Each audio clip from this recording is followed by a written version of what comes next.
este panel número 4, que es oportunidades y desafíos para Perú de los mercados de remociones de carbono. ¿Quién nos va a moderar? Una experta en el tema, con muchos años de estar en Perú, con experiencia en Latinoamérica, que es María Mercedes Medina, asesora de la Dirección Ejecutiva de CERFOR, a quien la recibimos con un fuerte aplauso. Adelante, María Mercedes.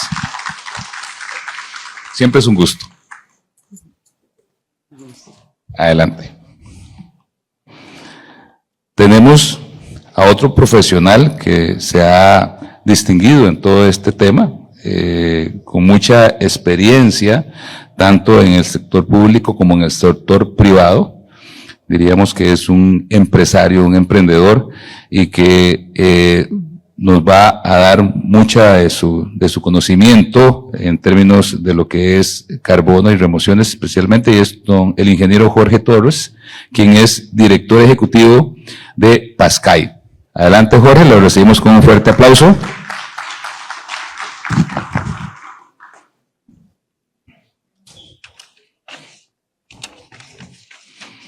Quisiera también invitar a una persona que ha sido pionera en temas de carbono, pero sobre todo de mercados de carbono. Una de las personas, yo creo que incluso ha tomado riesgos en su momento, él les puede explicar, y es don Jaime Nalbarte, quien es director ejecutivo de AIDER y quien nos va a compartir, al igual que Jorge, sus experiencias en este tema. Un aplauso para Jaime. Ahora sí, le dejo, como dicen ustedes los peruanos, la posta a María Mercedes. Bueno, muy buenos días a todos y a todas. Bienvenidos a este espacio de nuestra Expo Forestal Perú 2025, Plantaciones Forestales en el Perú, una inversión segura y rentable. Bueno, quiero saludar inicialmente a Gus, que ha estado apoyando todo este proceso, a muchos y a muchas amigas, caras conocidas que vemos acá, con quienes hemos trabajado hace un tiempo. Pedrito, qué alegría verlos acá. Bueno, este espacio lo hemos pensado por la oportunidad que genera las plantaciones forestales asociadas a los mercados de carbono. Con nosotros pues está Jorge, gran amigo, además director ejecutivo de PASCAI, y Jaime Nalbarte, director ejecutivo de AIDER. Hemos pensado este espacio para abrir un poco la conversación sobre esas oportunidades, sobre estos retos y sobre estos aspectos clave que debemos considerar en el carbono para aquellas personas o comunidades que quieran iniciar o que estén iniciando un proceso de plantaciones, ¿cierto? Porque las plantaciones, digamos, pueden estar potencialmente asociadas al mercado de carbono. Vamos a tener 3 preguntas que vamos a realizarles a nuestros 2 panelistas, preguntas entre 4 o 5 minutos cada una, y vamos a comenzar un poco aprovechando pues el conocimiento que ustedes tienen, ese liderazgo que han trabajado en el tema. Vamos con la primera pregunta, ¿cierto?, que hemos preparado para este panel. ¿Cuáles consideran ustedes, Jorge y Jaime, que son las principales lecciones aprendidas que tenemos en Perú a la fecha para gestionar estos proyectos de carbono orientados a remociones? Tanto para los desarrolladores de proyectos, los que asumen el reto de impulsar una iniciativa de carbono, como también para los compradores y especialmente pues para los dueños del carbono, o sea, los dueños de las plantaciones, que son los productores o las comunidades o algunas empresas. Entonces, cedo la palabra, comencemos contigo, Jorgito. Bueno, muchas gracias, María Mercedes, ¿no?, y a los organizadores por la invitación. Creo que efectivamente hay muchas lecciones, ¿no?, de estos procesos de reforestación, tanto reforestación con fines comerciales con agroforestería o con fines de protección, ¿no? Creo que lo primero que nos plantea, digamos, todo este tiempo que hemos estado viendo esto es el tema de la asociatividad, ¿no? La propiedad en la tierra, la propiedad de la tierra para fines para fines de restauración, de reforestación, y en general la propiedad de la tierra en la Amazonía, ¿no? Y en otras regiones, es una propiedad relativamente de pequeña escala comparada con otros países. Entonces, el tamaño promedio de un predio en la Amazonía, estamos hablando de 30 hectáreas, ¿no? Entonces, se necesita tener escala para hacer que tanto el componente de reforestación como el componente de carbono pueda, digamos, justificar la inversión y generar un flujo de certificados de carbono que sustente esa inversión en el PD, en los procesos de auditoría de certificación. Entonces, la escala de operación para hacer que esto sea financieramente viable para las áreas, ¿no? Para los productores, las comunidades que quieran entrar a esto, es importante. Y ahí, digamos, lo que se necesita es avanzar en procesos de asociatividad, en dos procesos. Uno es el proceso de asociatividad. Como sabemos, digamos, el nivel de asociatividad que hay es insuficiente. Hay más de un 80% de productores, según algunas estadísticas que por ahí creo que todos tenemos acceso, que no están asociados, ¿no? O sea, hay algunas organizaciones, por supuesto, en cadenas de valor, de café, cacao y otras, donde sí hay algún tipo de asociación, pero es menor. Entonces, avanzar en los procesos de asociatividad creo que es clave para este tema de hacer reforestación a escala. Y lo segundo es la tenencia de la tierra, ¿no?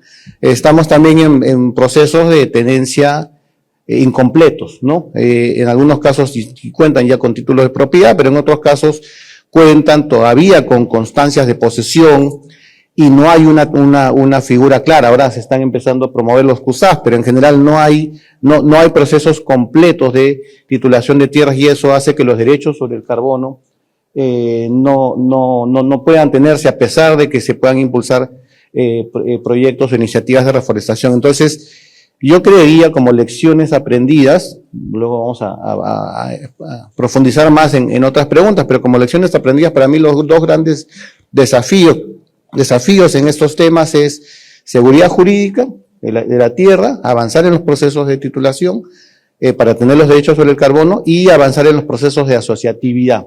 Sobre todo si estamos hablando de trabajar con productores, que es el gran universo, digamos. Obviamente hay áreas de propiedad privada que han impulsado proyectos de reforestación exitosos, interesantes, pero la gran mayoría de la propiedad en el Perú es propiedad rural de pequeña escala, y se necesita, digamos, tener modelos para esos actores fundamentalmente, ¿no?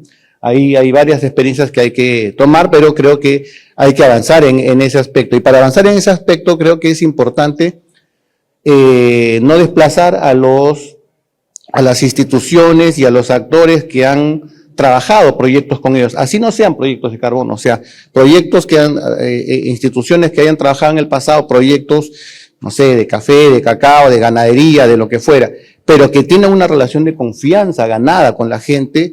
Es importante, digamos, integrarlos a este tipo de iniciativas. Creo que por ahí podría comenzar con esa primera respuesta. Muchísimas gracias, Jorge. Jaime, ¿qué nos podrías compartir como de lecciones aprendidas con respecto a esta primera parte de la pregunta? Bien. Muy buenos días con todas y con todos. Muchas gracias al CERFO por la gentil invitación. Y cuando Gustavo Solano me contacta y me dice que solamente me da 5 minutos de tiempo, dije, no, esto tengo que escribirlo para que no se me quede en el tintero. Entonces, yendo al tema, para complementar la presentación de la exposición de Jorge, con quien tuvimos la oportunidad en el año 2005, en el año 2005, por primera vez ir a la Carbon Expo en Colonia, y aprendimos cómo funcionaba todo este mundo del carbono, etcétera, etcétera. Dijimos, tenemos que seguir invirtiendo en estos procesos y hoy en día el carbono forestal, por ejemplo, de las áreas protegidas en los últimos 10 años ha permitido levantar más de $200 millones para conservar biodiversidad. Entonces, creo que el tema ahí, para la pregunta que me hacen directamente, es la base técnica tiene que ser fundamental, pero también contextualizada. No basta solo manejar una metodología internacional, pero es imprescindible adaptarla a las realidades específicas del terreno y de los socios del proyecto, ¿no? El diseño del proyecto tiene que ser transparente y robusto, sin sobredimensionar la adicionalidad. La gobernanza es muy importante, sobre todo considerando que los proyectos de remoción funcionan a largo plazo y no se limitan a plantar árboles, sino que construyen gobernanza local. Esto aplica tanto en comunidades nativas como en predios privados. Ayer ha comprobado que la cocreación con los actores, es decir, comunidades, gobiernos locales, propietarios, inversión privada, el sector empresarial, reduce riesgos, mantiene la permanencia y mejora la distribución de los beneficios. Hoy más que nunca, los compradores evalúan la solidez social y de gobernanza con el mismo peso que la cantidad de toneladas removidas. La comercialización es un proceso estratégico. El mercado premia la credibilidad y la trazabilidad, por lo que se sugiere no esperar a la verificación para empezar a posicionar el proyecto. El trabajo de relaciones con compradores, fondos corporativos y plataformas empieza desde el diseño del proyecto. La sostenibilidad financiera es el verdadero indicador de éxito. Un proyecto de carbono forestal puede ser técnicamente perfecto, pero fracasar si no logra un modelo financiero viable para los actores locales. Para nosotros como IDER, la lección más valiosa es que los proyectos no son solo carbono por carbono, sino que hay que articularlo a cadena de valor, inversiones complementarias como bioeconomía, agroforestería, turismo, etcétera, y mecanismos de financiamiento innovadores que contribuyan al desarrollo sostenible de las comunidades y beneficiarios de los proyectos. En resumen, lo más valioso que IDER puede compartir es que el desarrollo de proyectos de remoción exitosos requiere rigurosidad técnica, gobernanza sólida, posicionamiento estratégico en el mercado y modelos financieros que garanticen sostenibilidad para las comunidades y los territorios. Cuando estos 4 elementos se combinan, el carbono se convierte en una herramienta real de conservación, desarrollo y resiliencia territorial. Muchísimas gracias. Yo creo que ante lo que ustedes están comentando vale la pena hacer profundizar algunos temas que me parece que han tocado que son claves. Normalmente cuando un desarrollador, una comunidad, una cooperativa dice, ok, tengo posibilidad de iniciar un proyecto de carbono, hay que mirar qué tipo de proyecto va a asumir, ¿cierto? Ya sea un proyecto, por ejemplo, RED, que es el que comentaba al principio Jaime, que es donde están casi todas las comunidades nativas con áreas protegidas, porque son áreas de bosque donde el cálculo de carbono está asociado en el mantenimiento del stock y evitar la liberación de dióxido de carbono. Tenemos otro tipo de modelos de carbono, por ejemplo, en las concesiones de aprovechamiento de madera. Ahí está el carbono con IFM, ¿cierto? Donde se promueven las buenas prácticas para que, si bien es cierto, se haga un reemplazo, se haga una extracción de madera, pues hay un reemplazo permanente de la vegetación que se está aprovechando y la que se está incorporando para que tengas permanentemente un flujo de carbono. Pero estos de remociones, que son los que llamamos ARR, de aforestación, reforestación, revegetación, son muy, muy interesantes y tienen un reto muy importante. Y hay dos tipos, podemos hablarlos en grandes plantaciones, ¿cierto? En grandes plantaciones por ejemplo, estos de madera, están fantásticos, tienes ahí muchos temas que están resueltos. No tienes el problema de la asociatividad, por ejemplo, porque pues es un propietario o el área está manejada básicamente por un solo actor. El diseño de siembra. O sea, no hay ningún problema porque prácticamente ya está definido qué especies vas a utilizar, en qué densidad de siembra una plantación. El reto es el que mencionaba Jorge y que también Jaime lo mencionaban, es cuando son productores. Cuando tenemos productores, pequeños productores, por ejemplo, medianos productores, porque no necesariamente son el mismo sitio, no necesariamente es la misma área, no necesariamente todos tienen resuelto el tema de tenencia de la tierra. Algunos tienen título, algunos tienen cesión de uso. Tuvimos un caso en un proyecto que estuvimos con Jorge, donde los productores tenían títulos de hace 40 años que ya no se leían. O incluso el registro que daba de la ubicación del predio en el título, ahora con los instrumentos mucho más, de mucho más precisión, pues no cuadraba. Entonces, el predio, actualmente, si lo confrontamos con las coordenadas, está a casi 5 kilómetros de distancia de donde realmente estaba. O sea, y bueno, cada productor y cada productora tiene la decisión de qué quiere sembrar, ¿cierto? Algunos productores necesitan o requieren, digamos, un acompañamiento técnico. Algunos otros ya lo han tenido. Pero más allá de pensar el proyecto de carbono por el dinero que va a generar, y yo quiero sumar esta lección aprendida, porque la hemos vivido con Jorge, es que el proyecto de carbono ordena. Tener un proyecto de carbono te ordena. Te ordena porque, como decía Jaime, tienes que tener un rigor técnico y tienes que tener un rigor en el monitoreo y tienes que tener un cierto, digamos, manejo en cada predio. Entonces tienes que definir con los productores y productoras cuáles son las áreas en su predio que van a sembrar. ¿Qué cosa van a sembrar? ¿A qué distancia van a sembrar? Y puede ser un agroforestal, puede ser un silvopastoril, puede ser directamente una plantación o un macizo o una restauración. Cada tipo de siembra y cada tipo de variación en el modelo te hace una cantidad de captura de forma diferente el carbono. Por ejemplo, si tenemos productores de San Martín, ¿tenemos aquí amigos de San Martín? ¿O de Junín? Levanten la mano. Eso. Un abrazo a Junín. San Martín también, listo. Tenemos productores no hay nada más diferente que los diferentes modelos agroforestales en Perú. Yo he visto modelos agroforestales que en Colombia nunca se nos ocurriría.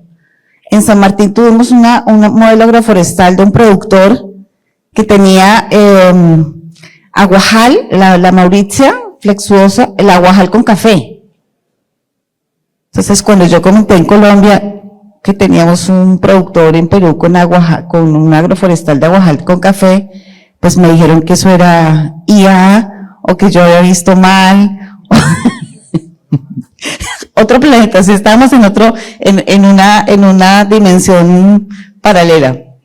Pero efectivamente, ese tipo de arreglos es diferente a la cantidad de captura de carbono que capturan. Y el siguiente punto muy importante, que ya es ponernos de acuerdo con los productores que se va a sembrar y ordenar el predio, es el otro punto que decía Jorge. Miremos el tema de la tenencia y cómo los productores se van a asociar, ¿cierto? Porque hay desconfianza. Entonces muchos productores, muchas productoras pues tienen desconfianza que esto pueda funcionar, o que los vayan a estafar, o como nos decían al principio, no, vamos a perder el predio, nos van a quitar el predio. Entonces, la transparencia que mencionaba Jaime es muy importante desde el diseño del proyecto, y creo que hay un punto adicional, y y es cómo establecer en un modelo financiero, y que tú lo mencionabas, Jaime, que la reinversión, o sea, que los recursos que se obtengan del carbono, la mayor parte pasen a las familias, si es que es un proyecto de carbono con productores, pase a las familias, pero que también las familias puedan definir un plan de inversión en su predio, en su cultivo, en su agroforestal, para poder medir el impacto que tiene un programa de carbono, no solamente en el carbono que remueves, porque los estándares son muy claros, tienes biodiversidad, tienes clima, tienes biodiversidad, tienes impactos socioeconómicos y tienes gobernanza. Entonces, yo creo que son lecciones aprendidas muy valiosas, las que ustedes nos han comentado. No sé si Jorge, Jaime quieren complementar algo más, ya hasta el detalle de lo que es un proyecto a este nivel. No, muchas gracias por esa retroalimentación.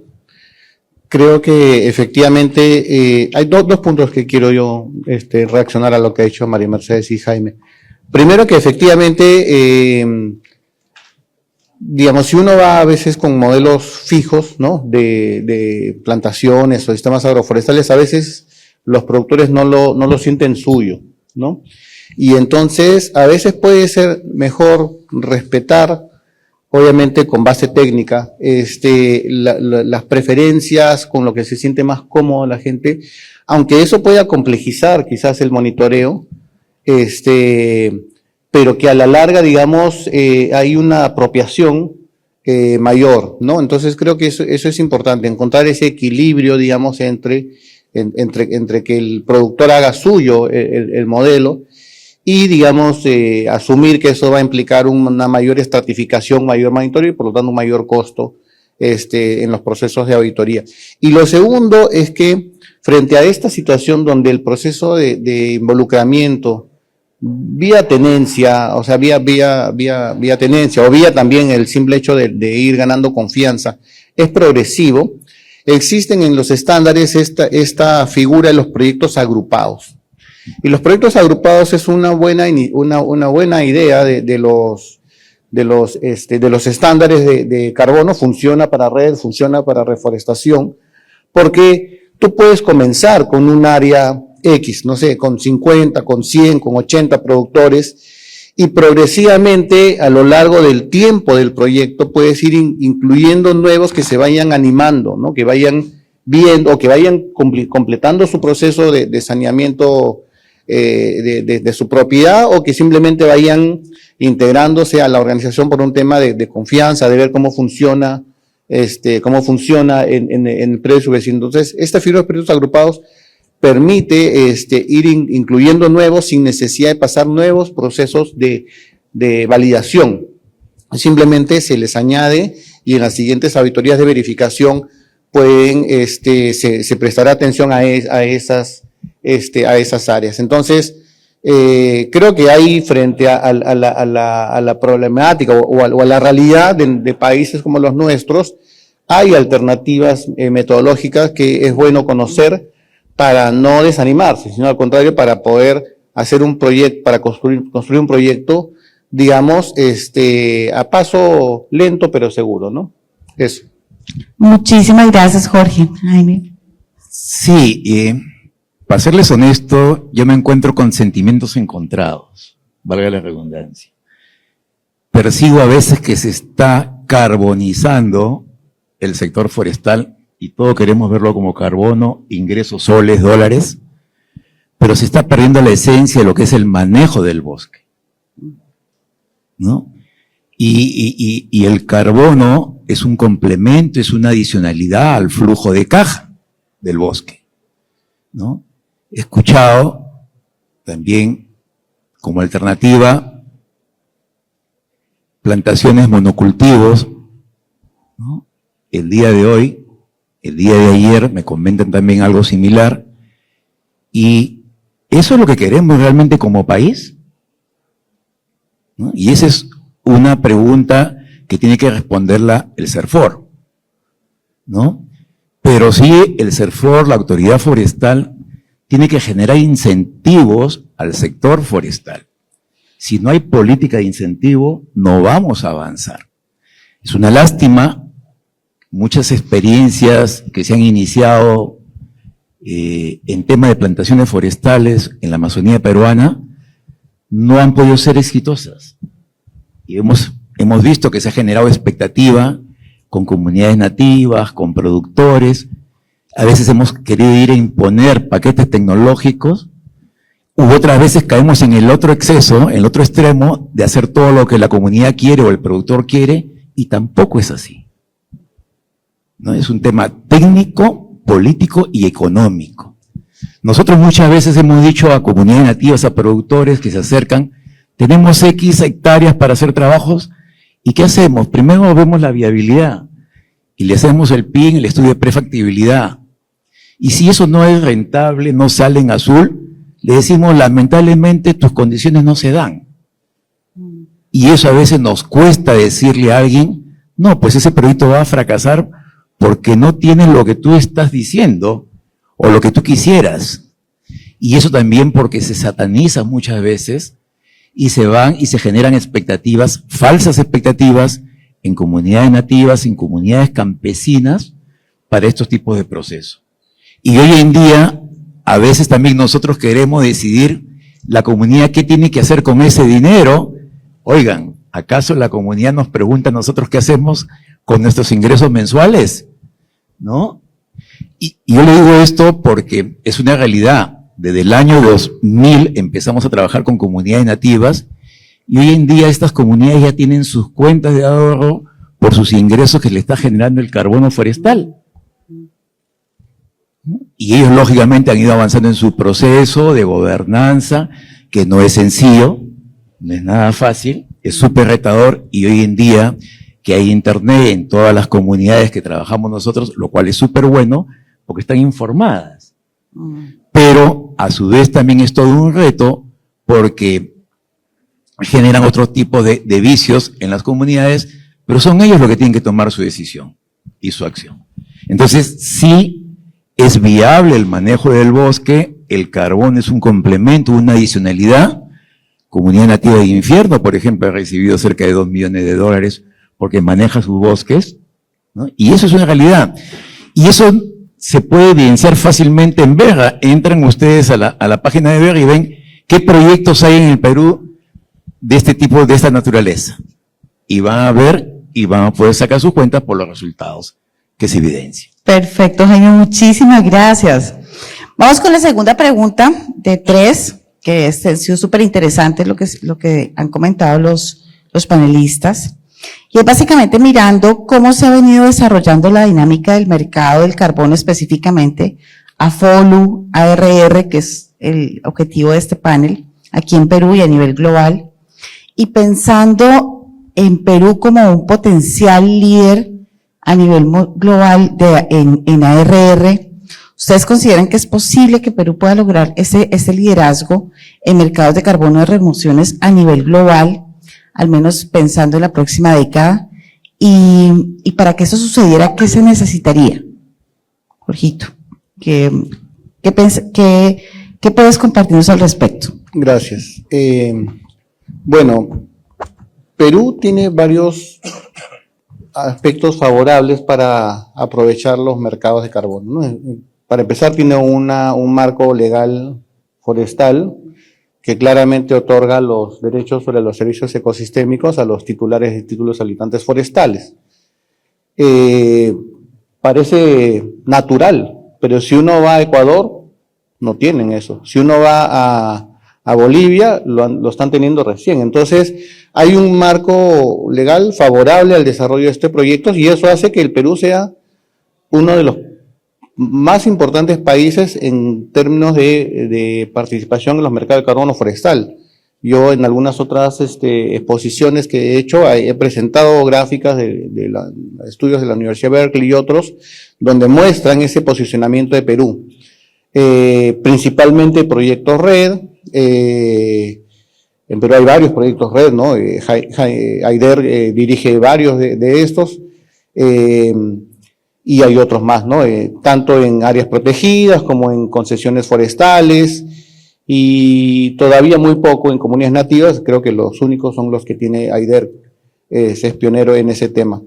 Los mercados de carbono, hay dos tipos de mercados de carbono, ¿no? Los mercados voluntarios y los mercados de cumplimiento o mercados regulados, ¿no? Los mercados voluntarios son muy sensibles a factores reputacionales. Entonces, por ejemplo, quizás es conocido por algunos de los presentes aquí, Red en el último par de años ha sufrido una caída significativa en los mercados producto de algunos artículos periodísticos que han salido en medios europeos que han cuestionado la calidad de estos proyectos. No vamos a entrar al detalle de si esto es justo o injusto, porque creo que ha sido, el daño causado ha sido mucho mayor que lo que se buscaba corregir. Pero bueno, lo real es que es un mercado muy sensible, ¿no? Los mercados de cumplimiento, por otro lado, son mercados, digamos, donde se basan en la obligación de los países y de otras industrias, como por ejemplo las aerolíneas, en cumplir sus compromisos climáticos. Y entonces allí no hay vuelta que darle, o sea, uno no le puede sacar la vuelta a lo que se comprometió a cumplir, bien en el marco de la CNSC, o en el marco del Acuerdo de París, o bien en el marco de Corsia, por ejemplo, del programa de la Organización de Aviación Comercial. Entonces, creo yo que a partir de esa experiencia, a partir de haber vivido una década y media o ya 2 décadas, como bien señala Jaime, pero una década y media, desarrollando proyectos y pasando las épocas, las vacas gordas y las vacas flacas, o sea, ahí todo el reconocimiento a aquellas instituciones que han pasado los años difíciles y otra vez están empezando a pasar algunos años difíciles producto de esta alta volatilidad de los mercados voluntarios. El reto ahí y la exigencia ahí es que se impulsen más los mercados de cumplimiento, los mercados regulados desde el Estado, porque al finalmente tienen que ser acuerdos gubernamentales, país. Perú tiene firmados acuerdos con Singapur, con Suiza, pero hay que poner un poco más de presión, ¿no? Un poco más de proactividad en firmar acuerdos similares con Corea del Sur, con Japón, con Suecia, con otros países que aceptan créditos forestales en mercados regulados, porque estos mercados tienen de hecho precios mucho más interesantes que los mercados voluntarios y además tienen menor volatilidad, o esperaríamos que tengan una menor volatilidad. Entonces, creo que hay una tarea muy importante. CERFOR aquí tiene un rol, o sea, podría tener un rol más protagónico. Yo sé que al final el punto focal en cambio climático es Ministerio de Ambiente, pero creo que CERFOR como autoridad rectora en materia forestal tiene algo que decir sobre esto y creo que hay que avanzar en ese aspecto. Ahorita los mercados voluntarios ante la contracción de lo que es red, coyuntural, por cierto, porque uno puede cuestionar muchas cosas de la metodología, pero uno voltea y el bosque se sigue quemando. O sea, eso no es mentira. O sea, podremos decir que de repente está mal hecho el cálculo, qué sé yo, pero de que el bosque se quema cada día, eso es verdad. Pero bueno, los mercados, como digo, esos mercados son muy sensibles, muy susceptibles, y ahora hay mucha demanda por créditos red, y lamentablemente no hicimos la tarea antes, o sea, nos enfocamos solamente en créditos de reforestación, y hay pocos proyectos de reforestación, entonces creo que hay esa tarea, ¿no? Obviamente los desafíos son los que mencioné en la respuesta anterior, pero hay que superarlos, ¿no? Gracias. Muchas gracias. Jorge, ya nos están avisando que tenemos 10 minutos. Está perfecto. Jaime, ¿tú qué opinas sobre este potencial para RR? Sí, en realidad, como AIDER, siendo ONG, nosotros no vivimos de cooperación internacional.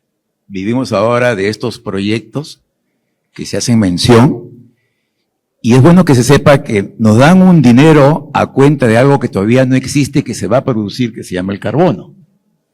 Y ese es un compromiso y son retos que tenemos. Y esto está funcionando. En el caso de comunidades nativas, funciona con un programa de manejo de bosques comunales de largo aliento por 20 años, financiado con empresa privada.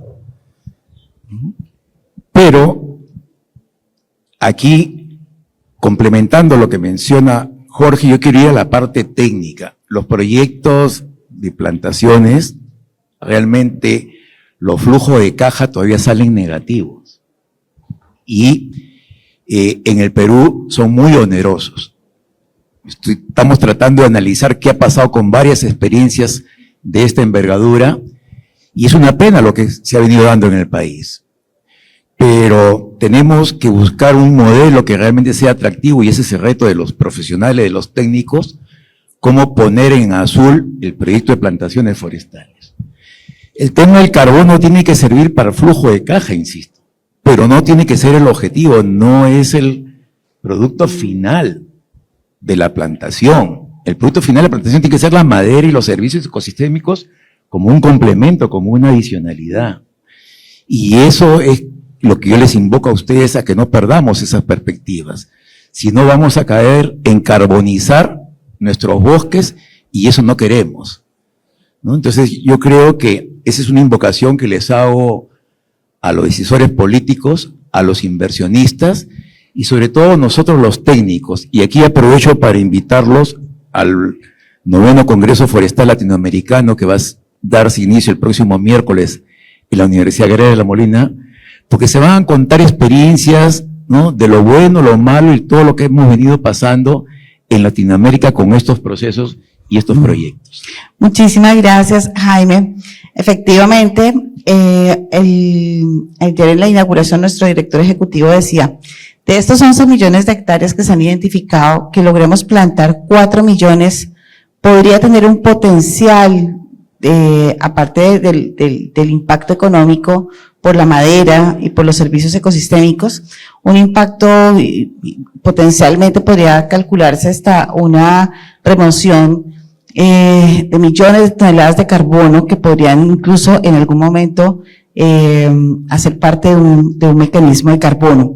Y en ese sentido, y con todo lo que se mencionaba anteriormente, ¿qué oportunidades ven ustedes, Jorge y Jaime, que tenemos como país para fomentar proyectos de carbono, especialmente por remociones? ¿Y cuáles creen ustedes que deben ser los principales impactos que esperaríamos para alcanzar con este fomento de proyectos ARR en términos de cumplimientos de NDCs, no sé, reducción de brechas de pobreza multidimensional, recuperación de ecosistemas, servicios ecosistémicos? Ahí nos gustaría más bien ya cerrar este panel con los comentarios y reflexiones al respecto. Jorgito. Sí, gracias. Bueno, efectivamente, yo iba a comenzar esta respuesta con la referencia a este anuncio, ¿no?, de CERFOR, ¿no?, de las 10 millones o de las 11 millones de hectáreas con potencial para hacer reforestación. Y creo que es importante, digamos, saber dónde están estas 11 millones de hectáreas, ¿no? O sea, dónde están y en manos de quién están, ¿no? Hay esta gran iniciativa de CERFOR de las concesiones de plantación. Nosotros estamos explorando algunas posibles áreas, pero creo que es importante, digamos, poder ver, primero que esto depende lamentablemente depende de los procesos de zonificación forestal, y esta zonificación forestal solamente está concluida en 2 regiones y en una provincia. Entonces, hay una buena parte del país que no está todavía elegible para estas concesiones de plantación. Y lo segundo es que, aunque uno puede mirar en una imagen satelital, en un mapa, el área es elegible, no tiene deforestación, bueno, mejor dicho, tiene deforestación, no tiene cobertura, no se superpone con otras tenencias, con otros títulos de habitantes, pero es muy probable que ahí, aún sin derechos sobre la tierra ni nada, pero es probable que ahí viva gente. Entonces, entonces no es que uno puede ir empezar a querer hacer un proyecto y mover a la gente está ahí y hay que tomar en cuenta eso, ¿no? Y entonces, si vamos a hacer un proyecto, digamos, que pueda superar o contribuir a superar las brechas que has mencionado, las brechas climáticas, y obviamente las brechas de pobreza, hay que tomar esta variable en juego, hay que tomar en cuenta, digamos, y hay que trabajar con la población, con los actores en el territorio. La reforestación es una actividad altamente intensiva en mano de obra, y creo que eso es una ventaja que hay que aprovechar. Y bueno, y para la CNS, con relación a mi respuesta anterior, creo que ahí hay que encontrar también un equilibrio, porque si uno usa los mercados de cumplimiento, ¿no?, como el artículo 6 y lo de Corsia, esas reducciones salen del país, o esas remociones en este caso salen del país y ya no se van a poder usar en la CNC. Entonces hay que encontrar el equilibrio entre lo que paga más y lo que te sirve para cumplir los compromisos. Y eso es una solución económica, no es una solución jurídica. O sea, la solución jurídica tiene que ser una conclusión o un reflejo de la solución económica, social. Así que con eso me limito por los tiempos. Gracias. Gracias a ti, Jorge. Jaime. Sí, un par de reflexiones sobre este tema, ¿no? Por un lado, los estándares internacionales, las diferentes metodologías, es un tema que también el país tiene que tomar una posición ahí. Porque no puede ser posible que nos digan a nosotros que no hay amenazas de deforestación en Tambopata, en Madre de Dios, donde está la minería ilegal y sabemos lo que está pasando, y los sabios teóricos nos dicen de que ahí no pasa nada. No es posible que nos digan que no hay deforestación en nuestro país si nosotros estamos viendo lo que sucede día a día en Madre de Dios. Y luego por experiencia y vivencia, ¿no? Entonces, y ahí como país tenemos que tomar una posición también, ¿no? ¿Por qué? Porque estos son procesos que generan expectativa, no solamente técnica y económica, generan expectativa social con poblaciones. Y por eso que el sector forestal muchas veces nos ven como el patito feo de la película, ¿no? Y eso es un tema que tenemos que revertir, pero hay que entrar firmes y posicionados ahí. Una. Dos, ¿no? Yo sí creo que para trabajar proyectos de plantaciones tenemos que mirar no solamente en la Amazonía, tenemos que remirar la parte andina y los bosques secos del país. Y yo creo que eso es algo que estamos perdiendo de vista, porque además hay una adicionalidad ahí que es favorable. Las comunidades campesinas en el norte del país tienen superficie arriba de 50.000 hectáreas. Y ahí no tenemos el problema individual, que es lo que queremos hacer en la Amazonía. ¿Por qué no remirar eso? Entonces yo creo que ahí dejamos un par de inquietudes a nuestros decisores políticos, en este caso al ente rector que es el CERFOR, ¿no? Y que aprovechen al máximo todos estos aprendizajes que hemos tenido, que hay que ponerlo también en valor y no hay que duplicar esfuerzos. Gracias. Muchísimas gracias a Jaime, a Jorge. Efectivamente, para nosotros desde CERFOR, pues les damos las gracias por habernos acompañado en este panel. Efectivamente, la propuesta de plantaciones no solamente está para Amazonía, también está para costa y para sierra, y nos deja esta gran oportunidad el mercado de carbono, como mencionan, que sea un complemento financiero, no el objetivo, es un complemento financiero que genere, digamos, capital para reinvertir en estas iniciativas que se tenga a nivel de empresarios, a nivel de productores. Creo que Perú tiene todo para ser líder mundial en ARR, así que esperamos que entre todas las instituciones podamos avanzar hacia ese objetivo. Gus, muchísimas gracias. Muchas gracias.